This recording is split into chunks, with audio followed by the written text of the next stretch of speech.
ಮತ್ತು ನಿನ್ನೆ ನಮ್ಮ ಸಮಾಜ ಕಲ್ಯಾಣ ಇಲಾಖೆದು ಕೌನ್ಸಿಲ್ ಮೀಟಿಂಗ್, ಕೌನ್ಸಿಲ್ ಅಂದರೆ ಚೀಫ್ ಮಿನಿಸ್ಟರ್ ಅಧ್ಯಕ್ಷತೆಯಲ್ಲಿ deputy chief minister, social minister ಉಪಾಧ್ಯಕ್ಷರಾಗಿ, ಇತರ MP ಗಳು ML ಆಗಿ in length will discuss SCP TSP allocation.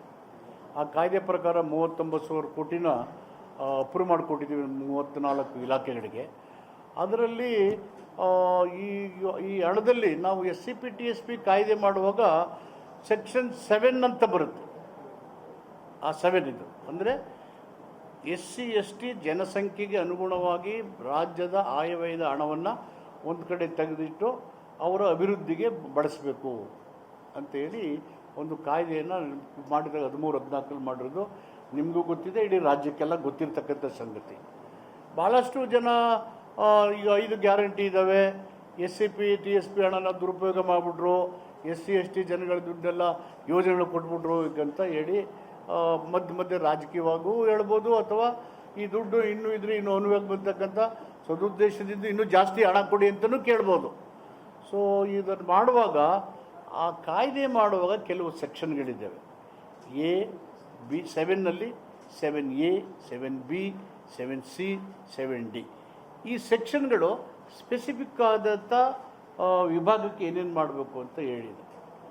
So ಎನಲ್ಲಿ ಕೆಲವು ಇಂಡಿವಿಜುವಲ್ ಬೆನಿಫಿಟ್ಸ್ ಇರ್ಬೋದು, ಬಿನಲ್ಲಿ ಸುಮ್ಮನೆ ಆರೋಗ್ಯ ಈ ಥರ ಸಂಬಂಧಪಟ್ಟಂಥವು, ಸಿನಲ್ಲಿ ಸರ್ಕಾರದ ಯೋಜನೆಗಳು ಮಾಡುವಾಗ ಆ ಯೋಜನೆಯ ವ್ಯಾಪ್ತಿಗೆ ಬರ್ತಕ್ಕಂಥ SC ST ಜನರಿಗೆ ಅವರದೇ ಹಣವನ್ನು ಆ ಜನರಿಗೆ ಮಾತ್ರ ಮೀಸಲಿಟ್ಟು ಮಾಡಲಿಕ್ಕೆ provision under section C(7). So ಅದನ್ನು ಬಳಸ್ಕೊಂಡು ಈ ಸಾರಿ 14,000 ಕೋಟಿನ ಅಲ್ಲಿಗೆ ಮೀಸಲಾಗಿಟ್ಟಿದ್ದೀವಿ under section CM SCP TSP Act 7, which is a provision. Misuse ಆಗಲಿ ಬೇರೆಯವ್ರು ಕೊಟ್ಬಿಡೋದಾಗಲಿಲ್ಲ. 7Dನಲ್ಲಿ ಡೀಮ್ಡ್ ಎಕ್ಸ್ಪೆಂಡಿಚರ್ ಇತ್ತು. ಡೀಮ್ಡ್ ಅಂದರೆ ನಮಗೆ ವಿಸಿಬಲ್ ಇಲ್ಲ, ಅಲ್ಲೊಂದಷ್ಟು ಜನ ಇಲ್ಲೊಂದು ಜನ SCಗಳಿದ್ದಾರೆ ಅಂತ ತಿಳ್ಕೊಂಡು, SC ST ಪಾಪ್ಯುಲೇಷನ್ ತಿಳ್ಕೊಂಡು ಇದನ್ನು ಬೇರೆ ಉದ್ದೇಶಕ್ಕೆ, ಅನ್ಯ ಉದ್ದೇಶಕ್ಕೆ ಬಳಸ್ಕೊತಾ ಇದ್ರು. BJP ಸರ್ಕಾರ ಇದ್ದಾಗ ಸುಮಾರು 10,000 ಕೋಟಿನ ಆ ಥರ ಡೀಮ್ಡ್ ಎಕ್ಸ್ಪೆಂಡಿಚರ್ ಖರ್ಚು ಮಾಡಿದರು. ಆಮೇಲೆ ಕೋವಿಡ್ ಸಂದರ್ಭದಲ್ಲೂ ಕೂಡ ಈ ಹಣನ ಬೇರೆ ಕಡೆ ಉದ್ದೇಶಕ್ಕೆ ಬಳಸ್ಕೊಂಡಿದ್ರು. ಕಾಂಗ್ರೆಸ್ ಇದ್ದಾಗಲೂ 4,000-5,000 ಕೋಟಿನ ಡೀಮ್ಡ್ ಎಕ್ಸ್ಪೆಂಡಿಚರ್ ಬಳಸ್ಕೊಂಡಿದ್ರು. ಸೊ ಈ ಹಣನ ಆ ವರ್ಗಕ್ಕೆ ಮೀಸಲಿರ್ತಕ್ಕಂಥ ಅನ್ಯ ಉದ್ದೇಶಕ್ಕೆ, ಅಲ್ಲಿ ಇಲ್ಲದೇ ಇರ್ತಕ್ಕಂಥ ಸಮುದಾಯಗಳು ಇಲ್ಲದೇ ಇದ್ರು ಅದನ್ನು ಡೀಮ್ಡ್ ಎಕ್ಸ್ಪೆಂಡಿಚರ್ ಖರ್ಚು ಮಾಡ್ತಾರೆ ಅಂತೇಳಿ ಈ ಸಾರಿ ಮುಖ್ಯಮಂತ್ರಿ ಸಿದ್ದರಾಮಯ್ಯನವರು ಸೆಕ್ಷನ್ Dನ ತೆಗೆದಾಕಿದ್ದೀವಿ. We have removed section D. Section D ತೆಗೆದ ಮೇಲೆ ಅಲ್ಲೇನು ಬೇರೆ ಅನ್ಯ ಉದ್ದೇಶಕ್ಕೆ ಡೀಮ್ಡ್ ಎಕ್ಸ್ಪೆಂಡಿಚರ್ ಮಾಡಿದ್ರು, ಈಗ ಅದನ್ನು ಮಾಡಲಿಕ್ಕೆ ಬರೋದಿಲ್ಲ ಆಫ್ಟರ್ ರಿಮೂವಿಂಗ್ ಸೆಕ್ಷನ್ D.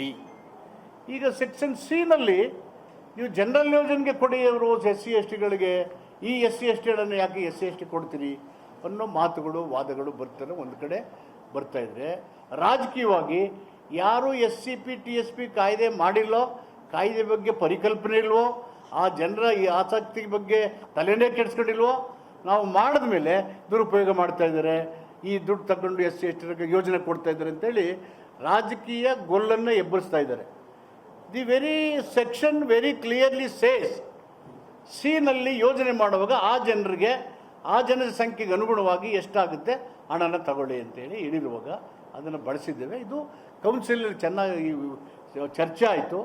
ಮುಖ್ಯಮಂತ್ರಿಗಳು ಮುಂದೆ ಒಂದು ದಿನ ಇದನ್ನೆಲ್ಲ ಸಪ್ರೇಟಾಗಿ ಚರ್ಚೆ ಮಾಡಿ ಈ ಒಂದು ಯೋಜನೆಗೆ ಕೊಡ್ತಕ್ಕಂಥ ಹಣನ ಉಳಿತಾಯ ಮಾಡಿ ಮುಂದಿನ ದಿನಗಳಲ್ಲಿ ಈ ಇನ್ನೂ ಹೆಚ್ಚು ಪರಿಣಾಮಕಾರಿಗೆ ಮಾಡಲಿಕ್ಕೆ ಏನು ಸಾಧ್ಯತೆ ಇದೆ ಅದನ್ನು ಪರಿಶೀಲನೆ ಮಾಡೋಣ ಅಂತ ಹೇಳಿದ್ದಾರೆ. ಸೊ ಸೆಕ್ಷನ್ C ಕೆಳಗಡೆ ಗ್ಯಾರಂಟಿಗೆ ಅವಕಾಶ ಇರೋದ್ರಿಂದ SCP TSP ಹಣನ SC ST ಜನಸಮುದಾಯಕ್ಕೆ ಹೊರತುಪಡಿಸಿ ಬೇರೆದಕ್ಕೆ ದುರುಪಯೋಗ ಮಾಡಲಿಕ್ಕೆ, ಉಪಯೋಗಿಸ್ಕೊಳ್ಳಿಕ್ಕೆ ಅವಕಾಶವೇ ಇಲ್ಲ. ಇದನ್ನು ಸ್ಪಷ್ಟವಾಗಿ ನಿಮಗೆ ತಿಳಿಸಿ ಕೇಳ್ತೀವಿ. ಮತ್ತು ನಿನ್ನೆ ನಮ್ಮ ಕೌನ್ಸಿಲ್ ಮೀಟಿಂಗಲ್ಲಿ all India level competition exam ಹೋಗಿ SC ST ಮಕ್ಕಳು IAS ಇರ್ಬೋದು, IPS ಇರ್ಬೋದು, IFS ಇರ್ಬೋದು, ಸುಮಾರು ದಿಲ್ಲಿನಲ್ಲಿ 70-80 ಜನ ವಿದ್ಯಾರ್ಥಿಗಳು ನನ್ನನ್ನು, ನಮ್ಮ ಮುಖ್ಯಮಂತ್ರಿಗಳನ್ನ ಭೇಟಿ ಮಾಡಿದ್ರು. ಆ ಮಕ್ಕಳಿಗೆ 10,000 ರೂಪಾಯಿ ನಮ್ಗೆ ಸಾಕಾಗಲ್ಲ ಮಂತ್ಲಿ ನೀವೇನು ಕೊಡ್ತಕ್ಕಂಥದ್ದು, ಜಾಸ್ತಿ ಮಾಡಿದ್ರೆ ಅವ್ರಿಗೆ ಅವರ ಮಂತ್ಲಿ ಒಂದು ಅನುದಾನವನ್ನು ಅವ್ರಿಗೆ ಕೊಡ್ತಕ್ಕಂಥ ಅವರ ಸ್ಟಡೀಸಿಗೆ 10,000ದಿಂದ 15,000 ರೂಪಾಯಿನ ಹೆಚ್ಚಿಗೆ ಮಾಡಿದ್ದೀವಿ. ಅವರೆಲ್ಲ ಬಂದು ನಮಗೆ ಮೊನ್ನೆ ದಿಲ್ಲಿಗೆ ಹೋದಾಗ ಮನವಿ ಮಾಡಿದರು, ಅದನ್ನು ಹೆಚ್ಚಿಗೆ ಮಾಡಿದ್ದೀವಿ. ಅದಾದ ಮೇಲೆ ಇನ್ನೊಂದು ಮಹತ್ವದ ಡಿಸಿಷನ್ ಅಂದರೆ, ಅಲ್ಲಿ ನಮ್ಮ ಮಕ್ಕಳಿಗೆ ಉಳ್ಕೊಳ್ಳೋಕ್ಕೆ ಜಾಗ ಇಲ್ಲ.